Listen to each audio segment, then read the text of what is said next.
കാണാൻ പോണത് ഒരു പ്രത്യേക തരം ആദരിക്കൽ ചടങ്ങാണ്. ആളെ കാണുമ്പോൾ നമ്മൾ വിചാരിക്കും ഏറ്റവും കൂടുതൽ വർഗീയത പറഞ്ഞ ആളിനെയാണ് ആദരിക്കാൻ പോണതെന്ന്. നെഹി മുഖ്യമന്ത്രിയുടെ ഭാഷയിൽ പറഞ്ഞിട്ടുണ്ടെങ്കിൽ ലോകോത്തര മാതൃക പുരുഷോത്തമനെയാണ് ഇവിടെ ആദരിക്കാൻ പോണത്. ഇവിടെ 2 പരിപാടികളാണ്. SNDP ശാഖയുടെ ആഭിമുഖ്യത്തിൽ നിർമ്മിച്ച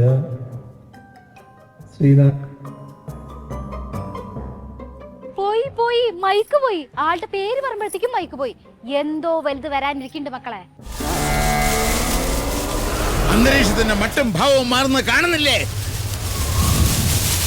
എന്തോ വരാൻ പോകുന്ന ശ്രീ വെള്ളാപ്പള്ളി നടേശനുള്ള ആദരവാണ് രണ്ടാമത്തെ പരിപാടി. വെറുതെ അല്ല മൈക്ക് അടിച്ചു പോയത്. അല്ല മൂപ്പരിപ്പ് എന്തിനാണ് ആദരിക്കണത്? ദിവസം 1 വീതം 3 നേരം വെച്ചിട്ട് വർഗീയത പറയുന്നേനോ, അതോ പ്രതിപക്ഷ നേതാവിനെ നാഴികയ്ക്ക് 40 വട്ടം ചീത്ത വിളിക്കുന്നതിനോ? ഒരു പ്രതിപക്ഷ നേതാവ് ഉണ്ട്, അതിന്റെ പേര് മറന്നുപോലെ VD സതീശൻ.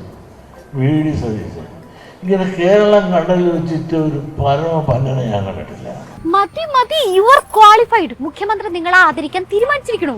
ഒരു പ്രതിപക്ഷ നേതാവ് നിലയിലുള്ള ഒരു മാന്യതയും മര്യാദയും കൊടുത്ത് സംസാരിക്കുന്നുണ്ട് എന്ന് ഏറ്റവും മാന്യതയോടെ സംസാരിക്കുന്ന വെള്ളാപ്പള്ളി നടേശൻ. മൂപ്പര് പറയണത് മുഴുവനും നമുക്ക് കേൾപ്പിക്കാൻ പറ്റില്ലേട്ടാ. അല്ല, ഇടയിലിടയിൽ ചിലപ്പോ പീ സൗണ്ട് ഇടേണ്ടി വരും. അതുകൊണ്ടാ ഒരു പ്രസ്ഥാനത്തെ നിരന്തരമായി മുന്നോട്ട് നയിക്കാനും അതിൻ്റെ ലക്ഷ്യങ്ങൾ നേടാനും പുതിയ തലമുറക്ക് വഴികാട്ടാനും ഒരു നേതാവിനെ എത്രത്തോളം ദൃഢനിശ്ചയം ഉണ്ടാകണമെന്ന് വെള്ളാപ്പള്ളി കാണിച്ചു തരുന്നുണ്ട്. മതി CMA മതി. കൂടുതൽ വെള്ളാപ്പള്ളി സാറിനെ പൊക്കി പറയണത് കേൾക്കാനുള്ള ത്രാണി നമുക്കില്ല. അതുകൊണ്ടാണ് പുതിയ തലമുറയ്ക്കുള്ള വഴികാട്ടിയാണ് വെള്ളാപ്പള്ളി എന്നാണ് മുഖ്യമന്ത്രി പറഞ്ഞത്. വെള്ളാപ്പള്ളി സാറിന്റെ ആ വഴികാട്ടലിലേക്ക് ഒരെത്തിനോട്ടം. ഇപ്പൊ മലപ്പുറത്ത് നിന്നുകൊണ്ട് മുസ്ലിങ്ങളെ പറഞ്ഞാൽ എന്റെ പിടല് പോട്ടെ ഇല്ല അല്ലേ?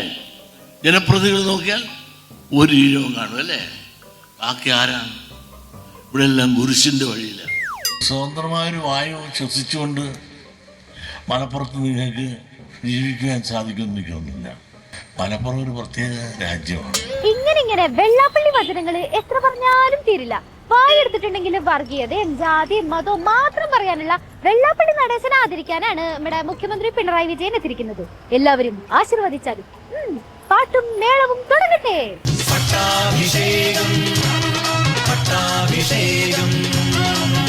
വർഗീയതയ്ക്കെതിരെ നിർഗളമായി ഘോരം പ്രസംഗിക്കുന്ന ആളാണ് വെള്ളാപ്പള്ളിയുടെ അടുത്ത് ആചരിച്ചുകൊണ്ടിരിക്കുന്നത്.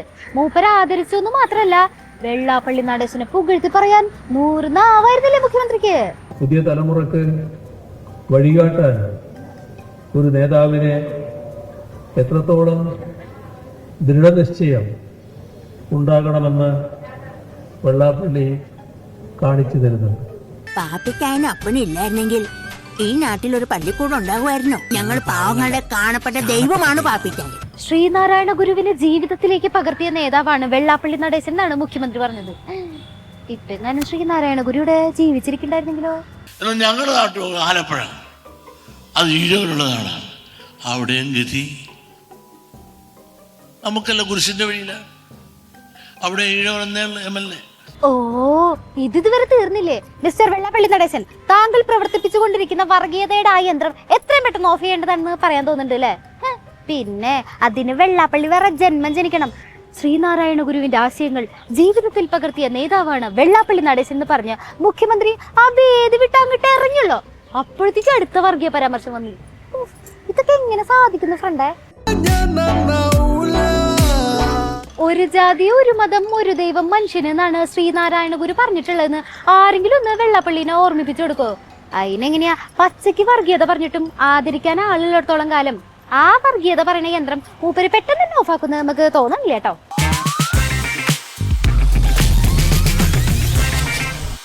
ലോകത്തെവിടെയായാലും ഏത് സമയത്തും 24 വാർത്തകളും ഓഗ്മെന്റഡ് റിയാലിറ്റി പാക്കേജുകളും എക്സ്പ്ലെയിനറുകളും വിശദമായി കാണാൻ ഞങ്ങളുടെ YouTube ചാനൽ നിങ്ങൾക്ക് സബ്സ്ക്രൈബ് ചെയ്യാം.